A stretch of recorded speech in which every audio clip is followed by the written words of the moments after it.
Have you ever heard the saying about not exhausting yourself in the pursuit of helping others?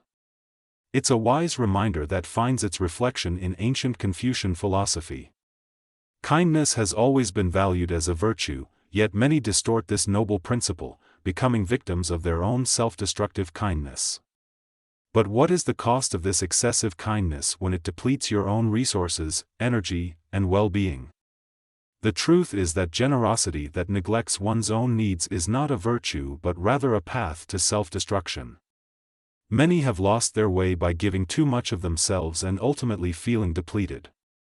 Confucius teaches us the value of being kind but also being kind to ourselves.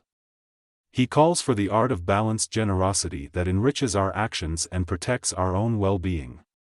In this context, we uncover how Confucian principles can help you establish healthy boundaries so that your generosity becomes a source of strength rather than depletion. We explore how to help without losing ourselves, love without becoming vulnerable, and be present in our own lives. Let's start with not exhausting ourselves in the effort to warm others. Excessive kindness can turn into a trap, one that Confucius, the great thinker of ancient China, would caution against. Imagine yourself as someone who always strives to help others, never saying no. It's as if you're giving away pieces of yourself until there's nothing left of you. You become someone who's always there for others, but when it comes time to pay attention to your own needs, it becomes a crucial matter. After all, being kind is not just about helping others but also about taking care of yourself. Confucius reminds us that our first duty is to take care of our own well-being. Without this, we cannot be genuine in our relationships with others. Consider the story of two neighboring gardeners. One meticulously tended to his own garden, while the other, ignoring his own needs, spent all his time and effort caring for others' gardens. Ultimately, the generosity of this gardener led to neglecting his own land, resulting in his garden withering and yielding meager crops. In their eagerness to be helpful, they overlooked their own needs, leaving themselves and their gardens depleted. This reminder about finding a balance between helping others and taking care of oneself is relevant even today. Generosity that considers our own needs ultimately proves to be more sustainable and effective. Confucius encouraged us to practice Confucianism by setting healthy boundaries and remembering that in our pursuit of kindness, we should not forget ourselves. In the end, in Confucianism, you can't pour from an empty vessel. Maintaining inner peace and integrity must be combined with making a positive contribution, ensuring a balanced and fulfilling life for both yourself and those you wish to help. Reciprocity is important, but it should be remembered that generosity is a virtue that enriches both our lives and the lives of those around us. However, it can become a trap if not exercised in moderation. Confucianism, as an ancient philosophy that still resonates in the modern world, teaches us about the limits of kindness. Offering help with an open heart is noble, but expecting the same measure of generosity in return can lead to disappointment. Life has a way of showing us that kindness done today may be forgotten tomorrow. Viewing the act of giving as planting a seed that you nurture, we must understand that nature takes its course. Similarly, when we show kindness, we must release the expectation of direct reciprocity. As Confucius advised, the joy of giving should stem from the act itself, not from the expectation of reward. Embracing this mentality shields us from disappointments and teaches emotional resilience. Thus, we not only protect our own peace of mind but also cultivate a form of generosity that is self-sustaining and genuine. This Confucian principle urges us to give freely but wisely, knowing that our kindness enriches us, regardless of the world's reaction. The principle of giving without expectations urges us to think about specific scenarios where we could offer kindness or support without seeking anything in return. It is important to develop practical steps to ensure that our generosity remains a source of personal fulfillment rather than depletion. In Confucianism, requests received are boundless. History raises questions about the expectations people have of others. We see this in various aspects of life, from dressing to personal hygiene, where some people prefer to rely on the services of others rather than do them themselves. In Confucianism, such situations underscore the importance of establishing boundaries and practicing moderation.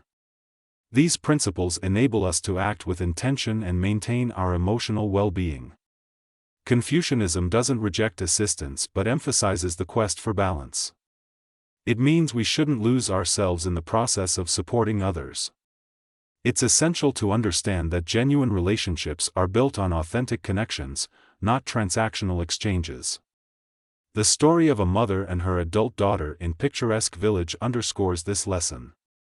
While intentions may be pure, excessive support can stifle growth. This wisdom is also reflected in the words of Tseoli, who spoke of those who begin friendships for gain, ceasing to be friends for the same reason. Confucianism teaches us to value ourselves for who we are and calls for moderation, setting boundaries to protect our well-being. Yet, it doesn't deny sincere support from others. This balancing approach ensures we maintain our authenticity while our involvement in acts of generosity remains meaningful. The principle of inner resilience and self-control, also vital in Confucianism, helps us build inner strength. But it's crucial to remember that constant yielding for others may be perceived as weakness rather than kindness. Firmly refusing in certain situations allows us to respect and value ourselves.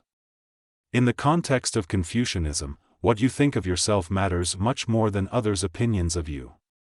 Establishing boundaries and practicing self-discipline help us not only safeguard our mental and emotional well-being but also command respect from those around us. It's important to remember that self-respect isn't selfishness but a testament to the respect we demand from the world. Embracing this idea and its behavior fosters mutual respect based on dignity and self-worth. However, this process of change can be challenging. For instance, you may feel excluded from certain moments of joy when your presence isn't needed, limiting your role to that of an unnecessary helper. Setting boundaries, though a central tenet of Confucianism, not only enhances our personal well-being but also elevates the quality of our relationships. This is confirmed by experience and research. When we respect ourselves enough to say no, we not only gain that strength but also come to understand that genuine relationships must be based on mutual respect and understanding. The practice of setting boundaries and self-respect not only protects our well-being but also cultivates relationships that truly enrich us and our counterparts. It allows us to be more mindful and empathetic, understanding the needs of others while simultaneously respecting our own boundaries. In the context of Confucianism, what you think of yourself matters more than others' opinions of you. Setting boundaries and practicing self-discipline not only help ensure our inner well-being but also demand respect from those around us. It's important to remember that expressing self-respect and requiring respect from the world are signs of inner strength and self-worth. Embrace this wise thought and observe how it fosters the formation of mutual respect based on the dignity of each individual. However, executing this process of change can be challenging. In a world where your openness may lead to exclusion from certain spheres of life, it's important to remain committed to your principles. In Confucian philosophy, setting boundaries and expressing self-respect not only help us defend ourselves but also contribute to cultivating relationships that are mutually beneficial and enrich our lives. If you've gained something valuable from this text, support it by giving it a like. Now, let's discuss strategies to avoid being taken advantage of by others and the pitfalls of excessive kindness. The first strategy is not being afraid to say no and carefully considering the reasons for this refusal. The second strategy is paying attention to our emotions and thoughts, which fosters mental resilience.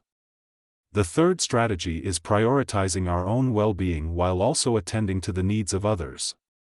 And finally, the fourth strategy is identifying those who value you for who you are and learning to distinguish genuine relationships from those that only drain your energy. In the context of Confucianism, we're inspired to use our capacity for kindness and generosity wisely, but also to wield the sword of discernment judiciously to sever ties when necessary for our well-being. This entails seeking balance, ensuring that our acts of kindness do not weaken our own life force. It's important to remember that the strongest relationships are those where both sides grow together, not where one side sacrifices themselves for the other. Confucian teachings call for finding this balance, carefully evaluating our actions and their consequences. This underscores the importance of maintaining harmony, prompting us not to deplete our resources for charity at the expense of our own goals. However, we also caution against excessive caution, using our generosity wisely rather than restraining it too heavily. Confucius' wisdom perfectly reflects this ethical code. Kindness is a treasure to be cherished as one's own, yet ready to be shared when necessary, acting benevolently and acknowledging the deep connection that unites all people. Thank you for watching this video, and I hope these tips prove valuable to you. Consider sharing them with those who may benefit and share your thoughts in the comments section, as wisdom should be spread to thrive. Your comment will testify to your participation and interest. Now, choose the path of wisdom, right or left.